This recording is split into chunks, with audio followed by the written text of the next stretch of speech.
दोस्तों नमस्कार, मैं उमेश गौतम, समग्र प्रदेश समाचार से। संतों के समर्थन में सत्ता की राजनीति। वर्तमान में नेता या सरकारें या स्वयं को सबसे ताकतवर कहने वाले लोग भी धर्म का और संतों का सहारा राजनीति में लेते हैं।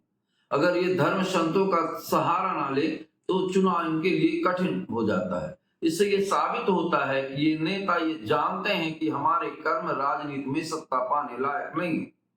अगर सत्ता पाने लायक इनके कर्म होते तो निश्चित ही किसी संत की कछनी पकड़कर इन्हें आगे बढ़ने की जरूरत ना पड़ती। पर चुनाव आते ही बड़े बड़े दिग्गज नेता बड़े बड़े संत महात्माओं के चरण बंदन करने लगते हैं। पुराने जमाने में एक कहावत थी, संतन को कहा सीख रीसो का।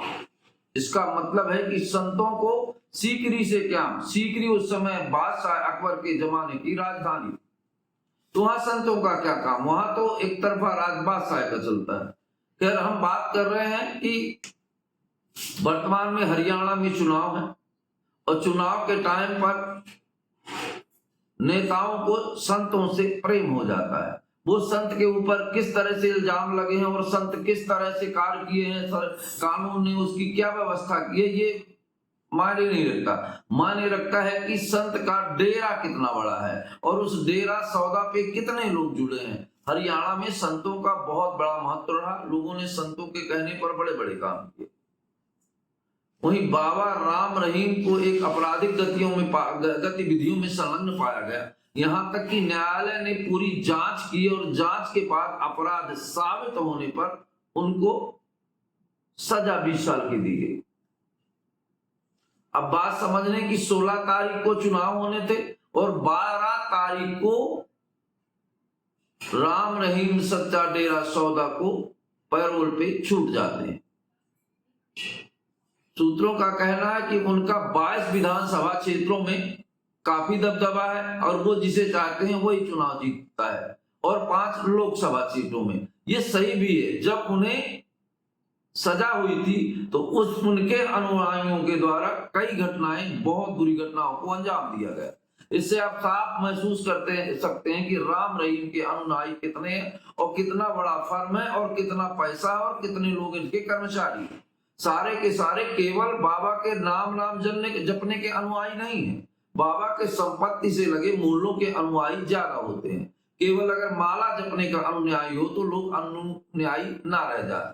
तो हम बात कर रहे हैं कि बाबा जब से जेल में गए तब से 265 दिन का उनका पैरोल हो चुका है। मतलब 12 बार वो पैरोल पे छूट के आए। अभी छूट के आए थे, पर चुनाव था 16 तारीख का, तो 12 तारीख से फिर बाबा जी पैरोल पे आ गए।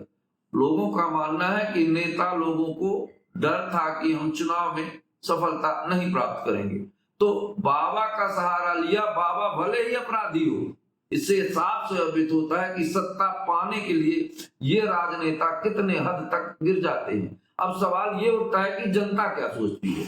जनता को सोचना चाहिए कि ऐसे नेताओं की जिनकी कोई शब नहीं है, केवल बाबाओं का चमचाई करके या बाबाओं की चटुकारिता करके केवल उस समय जब चुनाव होता है तो बाबाओं को महत्व देके सत्ता हासिल करने का प्रयास करना चाहिए।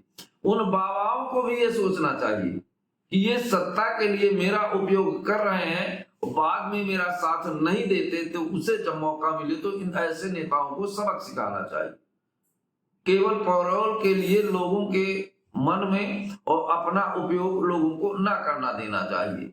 यही बाबा राम रहीम है जिनके साथ किसी ने सहयोग की भावना नहीं जताई और इनकी दुर्गति हो गई, और यहाँ तक कि न्यायालय ने इन्हें कठोर सजा दी और 20 साल की सजा दी। पर चुनाव आते हुए नेताओं का प्रेम हो गया। तो आपको बता दें कि जनता को आपको बता देंगे, राम रहीम वही बाबा है जिनके ऊपर बलात्कार जैसे संगीन अपराध, हत्या जैसे संगीन अपराध